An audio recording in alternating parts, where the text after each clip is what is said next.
सबको जय मसीह की। मैं जतिन बब्बर और आप देख रहे हैं मसीह परिवार चैनल। जैसे कि आप सब जानते हैं कि मैं इस चैनल पे प्रभु के अलग अलग दासों की वीडियोस डालता हूं, तो अगर आपको हमारा चैनल अच्छा लगता है तो आप इस चैनल को ज़्यादा से ज़्यादा सब्सक्राइब जरूर करें, ताकि आप प्रभु के वचन को सुन सके। वीडियोस को ज़्यादा से ज़्यादा शेयर करें, ताकि जिन लोगों तक वचन नहीं पहुंचा उन तक भी वचन पहुंच सके।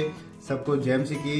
एक बार मैं आपसे दोबारा कहूँगा कि इस चैनल को सब्सक्राइब जरूर करें और वीडियोस को ज़्यादा से ज़्यादा शेयर करें। जय मसीह की। हमने बाइबल में लिखा, हमने ठोकर नहीं लगानी किसी को। अगर आपका भाई चिकन नहीं खाता तो आप उसे ऐसे दिखा दिखा के खा रहे हैं, देखो, तो ये गलत बात है। आप प्राइवेटली खा सकते हो, लेकिन उसको दिखाएं ना। कई बार कुछ लोग वेजिटेरियन होते हैं, उनको हमसे कोई प्रॉब्लम नहीं होती, लेकिन हम क्या करते हैं, जानबूझ के उनको दिखा दिखा के खाएंगे, देख आज मैं खा रहा हूं। तो ऐसे नहीं करना चाहिए। बाइबल कहती है हमें दूसरों को ठोकर नहीं खिलाना है। आप जो भी खाते हैं आपको प्रॉब्लम नहीं, आप खा सकते हैं, लेकिन आपने किसी को ठोकर नहीं खिलानी। और भोजन के कारण हमने प्रभु का काम नहीं बिगाड़ना है। बोलो हालेलुया। दानियल ने भोजन के कारण प्रभु का काम नहीं बिगाड़ा। बाइबल कहती है उसने राजा के शराब को और चिकन मटन को ठुकरा दिया। उसने राजा के भोजन को रिजेक्ट कर दिया। उसने कहा मेरा परमेश्वर पवित्र है, मैं उसके पवित्र खानों को ही खाऊंगा। मेरे प्रियो, आज खुदा आपसे कहता है, क्या आप परमेश्वर के लिए इन खानों को, परमेश्वर के लिए इन अशुद्ध वस्तुओं को ठुकराते हो या इनको खा जाते हो? आज आपने देखा होगा कई बार कुछ लोग कहते हैं मसीही लोग प्रसाद नहीं खाते। कहते कि नहीं कहते? हम सोशल मीडिया पे भी देख रहे हैं, कई लोग बड़ा शोर कर रहे हैं इस चीज का कि मसीही लोग जो हैं वो प्रसाद नहीं खाते। मैं आपको बताना चाहता हूं, बिल्कुल सही है, हम प्रसाद नहीं खाते। कब्र का चढ़ाया हुआ, मूर्ति का चढ़ाया हुआ बाइबल में मना है, और यह मर्यादा है। अगर हम प्रभु के वचन की मर्यादा को पूरा नहीं करते तो हमारे मसीह होने का कोई फायदा नहीं। हमें परमेश्वर को फॉलो करना है। दानियल के लिए यह मर्यादा थी। बाइबल कहती, उसने कहा मैं राजा के दाखरस और राजा के चिकन मटन को नहीं खाऊंगा, मैं सागपत खाऊंगा, मैं वेजिटेरियन खाऊंगा। तो बाइबल कहती है उसका चेहरा और भी चिकना था। हाँ, किसी के घर में खाना बना हम खा सकते हैं, शादी में खा सकते हैं, किसी के कोई फंक्शन है हम वहां पर खा सकते हैं, लेकिन अगर कोई स्पेशल किसी मूर्ति के सामने ऐसे करके पूरा खाना, पूरा ऐसे तंत्र मंत्र पढ़ के, या कोई पूरा ऐसे उसको वेदी की तरह चढ़ावा बना के हमें खिलाए, तो वो बाइबल कहती हमें नहीं खाना है, क्योंकि वो बाइबल में सख्त मनाही की गई है। आपको समझ आ रही कि नहीं आ रही?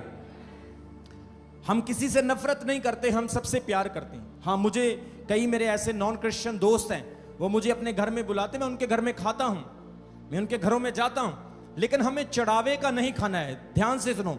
एक राजा था, और राजा और उसका सेनापति दोनों जंगल में घूमने के लिए चले गए। और जैसे वो जंगल में घूमने के लिए गए तो सेनापति जो था जंगल में खो गया। आपको समझ आ रही कि नहीं आ रही? सब बोले हालेलुया। राजा और सेनापति दोनों जंगल में घूमने के लिए गए, और रात को जंगल में बहुत बड़ा तूफान आ गया, और तूफान में जो सेनापति था वो गुम हो गया। तो राजा ने क्या किया, अपना घोड़ा लेकर अपने दरबार में चला गया और सेनापति के लिए बड़ी चिंता करने लगा। उसने सोचा चलो ठीक है, तूफान बहुत ज्यादा है, मैं सुबह उठूंगा और सेनापति को जाकर ढूंढ लूंगा। सुबह उठा, सेनापति को ढूंढने के लिए निकला, और रात को क्या हुआ कि सेनापति जंगल में एक जगह पर सोया रहा, और जिस जगह पर सेनापति सोया था उस जगह पर किसी की कब्र बनी हुई थी। सब बोलो, क्या बनी थी? कब्र बनी हुई थी। और सेनापति जब उसके ऊपर सो गया, लेटे मारता रहा, मजे लेता रहा, आराम से सोया रहा। सुबह उठा तो उसने देखा, ओहो हो, आज बड़ी गड़बड़ हो गई, मैं तो एक कब्र के ऊपर सो रहा हूं, ओहो हो, मुझसे बड़ा घोर पाप हो गया, मैंने तो एक कब्र का अपमान कर दिया, ये तो किसी की जगह थी, किसी का स्थान था। तो उसने उठ के क्या किया, उस कब्र को माथा टेकना शुरू किया, उसको चूमना शुरू किया, और कहा हे कब्र, मुझे माफ कर दो, मैंने तुम्हारा अनादर किया है और मैं सारी रात तुम्हारे ऊपर सोया रहा, मुझे क्षमा कर दो। और जब राजा आया, उसने अपने सेनापति को ढूंढा, तो राजा ने क्या देखा कि उसके सेनापति के ऊपर उस कब्र में रहने वाले व्यक्ति ने पहरा कर लिया है। कितने लोगों को समझ आ रही मेरी बात की? क्या किया उस कब्र के मालिक ने? क्या किया? जो कब्र में रहने वाला था उसने क्या किया, उसके ऊपर पहरा कर लिया। और राजा ने क्या कहा, मेरे सेनापति को छोड़। ये मेरा है, तेरा इसके ऊपर कोई अधिकार नहीं, तू इसको छोड़। और वो कब्र का मालिक जो उसके कब्र के अंदर रहने वाला था, वो पता क्या बोला? वो बोला, सुनो भाई, तुम्हारा सेनापति सारी रात मुझ पर लेटे मारता रहा, मैंने उसको कुछ नहीं बोला। तुम्हारा सेनापति मेरे ऊपर चढ़ा रहा, पूरे मजे लेता रहा, मैंने उसको, बोलो, मैंने उसको कुछ नहीं कहा। लेकिन सुबह उठा, इसने मेरे सामने सर झुकाया, मुझे प्रणाम किया, मैंने इसको पकड़ लिया। अब ये तुम्हारा नहीं, अब किसका? ये मेरा है। आपको समझ आ रही कि नहीं आ रही? जब तक आप अधिकार में रहेंगे, कोई भी चीज आपका नुकसान नहीं कर पाएगी। लेकिन जैसे ही आप उसके सामने झुक गए, तो वो आपके ऊपर सवार हो जाएगा। आज कई बार हम कहते, मैंने ये खा लिया, मैंने वो खा लिया। बात खाने की नहीं, आपके शरीर को कुछ नहीं होगा। आप कितना भी प्रसाद कहीं भी खा लो, आपको कुछ नहीं होने वाला है, आपके शरीर में कुछ नहीं होने वाला, लेकिन आपके आत्मा में कुछ होने वाला है। आपका स्पिरिचुअल रिश्ता खुदा के साथ इंटरप्ट होगा। अब मेरी बात को समझ रहे कि नहीं समझ रहे? तो इसलिए मूर्ति का चढ़ावा बाइबल में मना है। बाइबल में लिखा, डैनियल ने राजा के चढ़ावों को, राजा के दाखरस और मीट को नहीं खाया। और हमने आज वचन में क्या पढ़ा है कि भोजन के कारण प्रभु का काम ना बिगाड़। आज कई बार कई लोगों में दुष्ट आत्मा आती है, उनसे पूछते हैं, हाँ क्यों आई? मैं वहां पे गई थी, वहां पे ये खाया था और वो पकड़ लिया। कितने लोगों को समझ आ रहे? ऐसे होता कि नहीं होता? जब आपने कुछ खा लिया तो आप उसके हिस्सेदार बन गए, आपने उसमें पार्टिसिपेटेड कर लिया। सब बोलेंगे हालेलुया। इसलिए मर्यादा में रहना जरूरी है। और बाइबल की मर्यादा क्या है? आप कुछ भी खा सकते हैं, किसी से भी खा सकते हैं, लेकिन मूर्ति का, भूत प्रेतों का, कब्रों का, मसानों का, मड़ियों का चढ़ाया हुआ आप नहीं खा सकते हैं। सांपों का चढ़ाया हुआ आप नहीं खा सकते हैं, क्योंकि आपका जिंदा खुदा बहुत अनख रखने वाला खुदा है। वो नहीं चाहता है कि आप उनके साथ सहभागी हों। सब बोले हालेलुया। मान लो आपका बच्चा किसी और के साथ रोटी खाएगा, आपको बुरा लगेगा, यार मेरी बिना परमिशन के किसी और के साथ रोटी खा रहे हैं। आपके घर के लोग या आपकी पत्नी किसी दूसरे व्यक्ति के साथ थाली में खा रही होगी, आप पूछेंगे भाई आप इसके साथ क्यों खा रहे हैं? इसी तरह परमेश्वर कहता है, तुम मेरे बच्चे हो, मैं सृष्टि का बनाने वाला हूं और तुम्हें मेरे साथ ही पार्टिसिपेटेड करना है, तुम्हें मेरे साथ ही रहना है, क्योंकि तुम मेरे बच्चे हो। सब बोलेंगे हालेलुया। इसलिए वचन में क्या लिखा है? डैनियल ने उनके भोजनों को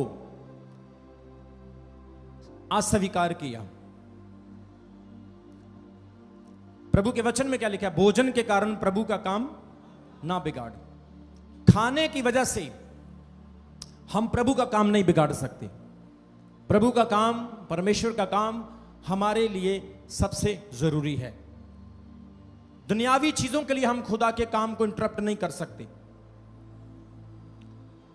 जब आप उत्पत्ति उसके 3 अध्याय उसके 6 वचन में पढ़ोगे, बाइबल में लिखा है, जब आदम और हवा अदन की वाटिका में रहते थे तो शैतान सांप के रूप में उनके पास आया।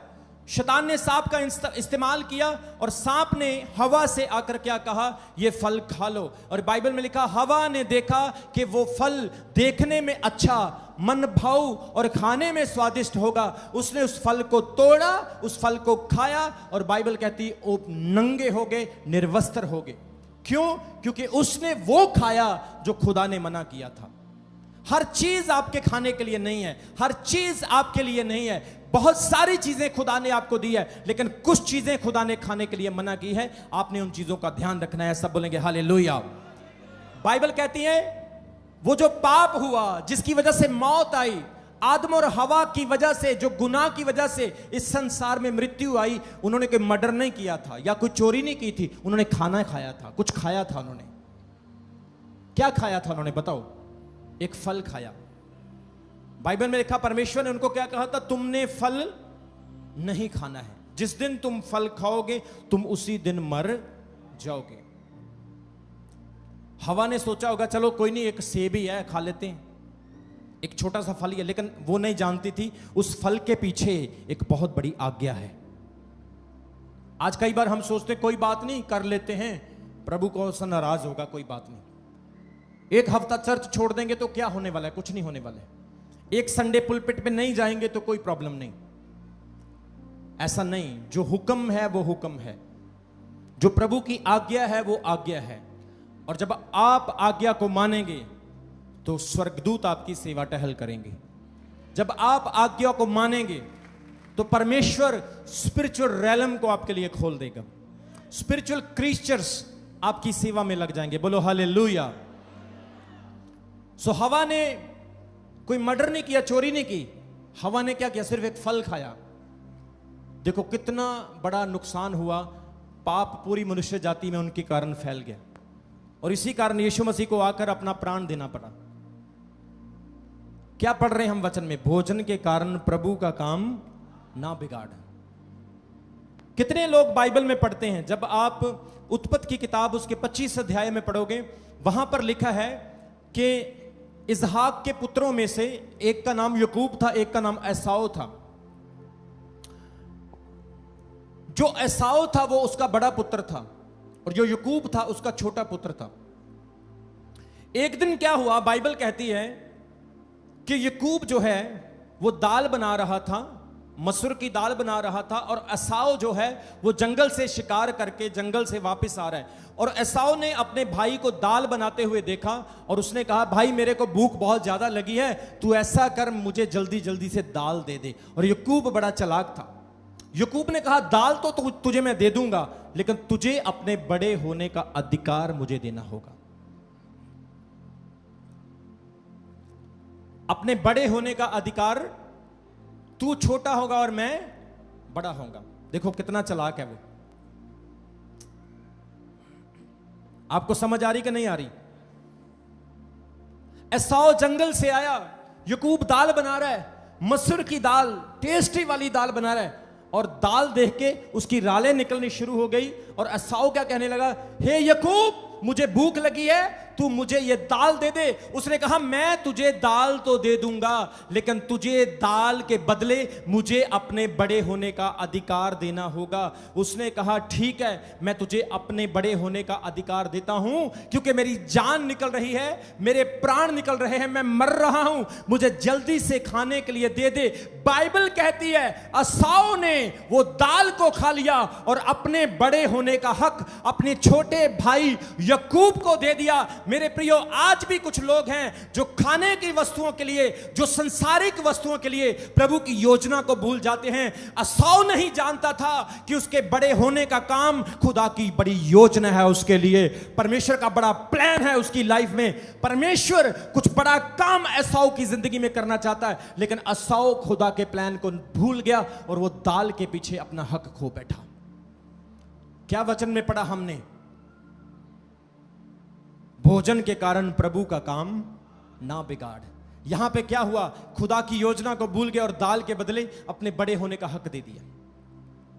आज परमेश्वर का आत्मा कह रहा है, संसारिक चीजों के लिए आपने परमेश्वर के साथ कंप्रोमाइज नहीं करना है।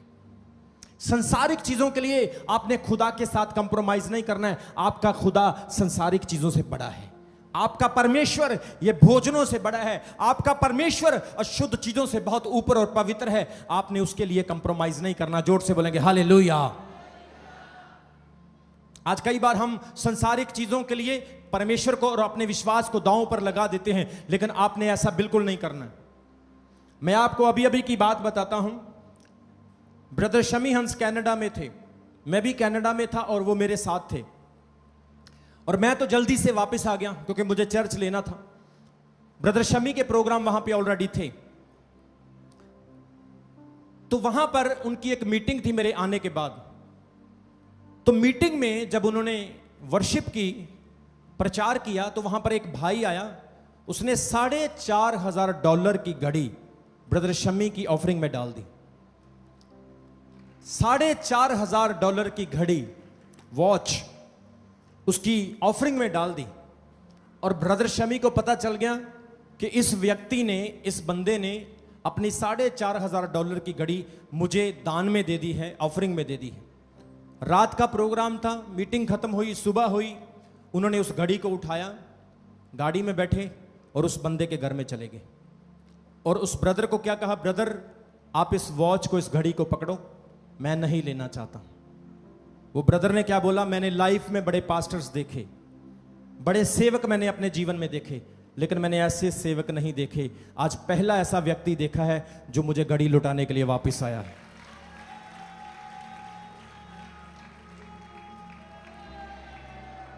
जोर से बोलेंगे हालेलुया। उसने कहा ऐसे लोग मैंने अपनी लाइफ में कभी नहीं देखे। आपको पता है जब मैं पहली बार यूके गया था तो लोग मेरे बेड के अंदर, मेरे बेडरूम में सोने की अंगूठियां रख देते थे, मेरी चादर के नीचे पाउंड और डॉलर्स रख देते थे। लोग मुझे चेक करते थे कि ये पास्टर लालची है या ये पैसे खाने वाला पादरी है। लोगों ने मुझे टेस्ट किया, चेक किया, लेकिन मैं उठाता था पैसे और उन्हें दे देता था। मैं उठाता था और उन्हें वापस करता था। मेरे प्रियो, आज भी परमेश्वर कहता है आप संसारिक चीजों के लिए प्रभु का काम ना बिगाड़ें, आप वफादार बने परमेश्वर के लिए, खुदा के लिए ऑनेस्ट बने, अपनी प्रेयर में ऑनेस्ट, अपने विश्वास में ऑनेस्ट, चर्च आने में ऑनेस्ट, अपने पास्टर के साथ ऑनेस्ट, अपने मेंटर के साथ ऑनेस्ट, हर बात में आप ऑनेस्ट बने। सब बोलेंगे हालेलुया। मैं आपको बताना चाहता हूं, जब कलीसिया चंदा डालती है ना, तो मैं उस ऑफरिंग के ऊपर घर जाके बड़ी प्रार्थना करता हूं। मैं कहता हूं परमेश्वर, पता नहीं कैसे कमा के लोगों ने दिए होंगे, पता नहीं किस गरीब ने कैसे डाले होंगे प्रभु, किसी ने अपने बच्चों का पेट काट के ऑफरिंग दी होगी, किसी ने फीस नहीं दी होगी लेकिन दशमांश दिया होगा। खुदा, मैं उनके लिए प्रार्थना करता हूं, उनके लिए दुआ करता हूं। मैं कहता हूं खुदा, ये दान, ये दशमांश तेरे कामों के लिए इस्तेमाल हो। हमारे अंदर लालच नहीं होना चाहिए दुनियावी कामों के लिए, क्योंकि वचन में लिखा है भोजन के लिए प्रभु का काम नहीं बिगाड़ना है। लालच करके हमें परमेश्वर के काम में रुकावट नहीं करना है। ऐसा नहीं किसी व्यक्ति से मैंने 5 लाख रुपए ले लिए और बाद में वो रात को रो रहा हो और मैं चैन से सो सकूं, ऐसा कैसे हो सकता है? मुझे ऐसी सेवा करनी है, जो भी दे चाहे 10 लाख दे पर खुशी से दे। सो हमने वचन में क्या पढ़ा कि यकूब ने दाल दी और असौ ने अपना बड़े होने का हक उसको दे दिया। मेरे प्रियो, आपको इस बात को याद रखना है कि आपने संसारिक चीजों के साथ अपने विश्वास को कॉम्प्रोमाइज नहीं करना है। आपका विश्वास अपने स्थान पर है और संसारिक चीजें अपने स्थान पर है। अपने विश्वास को मजबूत रखना है। अप डाउन्स आपकी लाइफ में आएंगे, गरीबी अमीरी आपके जीवन में आएगी, रिसेशन और अप डाउन्स आपको तंग करेंगे, लेकिन प्रभु का वचन याद रखना है। प्रभु के वचन में लिखा, मेरे लोग कभी भूखे नहीं रहेंगे। प्रभु कहता है मेरे लोगों को घटी नहीं होगी। जोर से ताली बजाएं मेरे खुदा के लिए। वचन कहता है कोई चीज हमें परमेश्वर के प्रेम से अलग नहीं कर सकती। आपको कोई चीज खुदा के प्रेम से अलग ना करे, और आपने संसारिक चीजों के लिए प्रभु के काम को नहीं बिगाड़ना है। प्रभु के काम को पहले स्थान पर करना है। बोलो हालेलुया। जोर से बोलेंगे आमीन। जोर से बोलेंगे आमीन। प्रभु के वचन में लिखा है भोजन के कारण प्रभु का काम ना बिगाड़। आज परमेश्वर कहता है हमने संसारिक चीजों के लिए खुदा का काम नहीं बिगाड़ना है। यीशु मसीह ने 5000 लोगों को खाना खिलाया। चेलों के लिए भोजन बड़ी परीक्षा का काम था। चेले घबरा गए, कैसे खाना खिलाएंगे, इतने लोगों को कैसे सर्व करेंगे।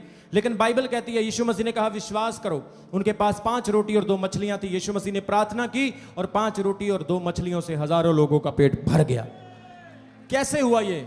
क्योंकि हमारा परमेश्वर कहता है तुमने भोजन की फिक्र नहीं करनी, तुमने संसारिक चीजों के कारण मेरे काम को नहीं बिगाड़ना है, तुमने मुझ पर भरोसा रखना है, मेरे साथ साथ चलना है, बाकी सारे काम मैं खुद करूंगा। एक वचन मेरे साथ पढ़ेंगे, उसके बाद प्रार्थना करेंगे। पहला कुरिन्थियों उसका 10 अध्याय उसके 31 और 32 वचन से। सो तुम चाहे खाओ चाहे पियो चाहे जो कुछ करो, सब कुछ परमेश्वर की महिमा के लिए करो। तुम ना यहूदियों ना यूनानियों ना परमेश्वर की कलीसिया के लिए ठोकर का कारण बनो। सब बोलेंगे हालेलुया। वो कहता तुम चाहे खाओ चाहे पियो, पर आपके खाने पीने से प्रभु की महिमा होनी चाहिए। तुम जो भी कोई काम करो, सब कुछ प्रभु की महिमा के लिए करो। हमारे जीवन में हर एक काम प्रभु की महिमा के लिए होना चाहिए। सब बोलेंगे हालेलुया। कई लोग शादियों में शराब का इस्तेमाल करते हैं, क्या वो प्रभु की महिमा है? कई विश्वासी थोड़ी थोड़ी लगा लेते हैं, क्या वो प्रभु की महिमा है? प्रभु के वचन में लिखा तुम खाओ या पियो, पर किसकी महिमा के लिए? अगर आप कुछ उल्टा पुल्टा खाओगे तो उसमें प्रभु की महिमा होगी? बोलो, प्रभु की महिमा होगी? वो तो फिर प्रभु के नाम की बदनामी होगी। इसलिए वो क्या कहता है, तुम जो भी करो सब कुछ किसकी महिमा के लिए करो? परमेश्वर की महिमा के लिए करो। कई लोग कहते थोड़ी सी पी लो यार, कुछ नहीं होता। खाने के लिए, भोजन के लिए हमने प्रभु का काम बिगाड़ना नहीं है। आज कुछ लोग संसारिक चीजों के लिए प्रभु के काम में कॉम्प्रोमाइज कर जाते हैं, लेकिन ऐसा नहीं करना। डैनियल को देखो, बाइबल कहती डैनियल ने अस्वीकार किया और साग पत खाकर ही खुदा ने उसके चेहरे को चिकना बना दिया। बाइबल में लिखा बहुत सारे ऐसे लोग, बहुत सारे परमेश्वर के ऐसे दास और दासियां जिन्होंने भोजन की परीक्षा में खुदावंद के नाम को ऊंचा उठाया, अकाल के समूह में विश्वास रखा, अपने स्थानों पर खड़े हो जाएं। आज हम अपने जीवन से प्रभु के नाम की महिमा करें, अपनी लाइफ से हम प्रभु के नाम की स्तुति करें।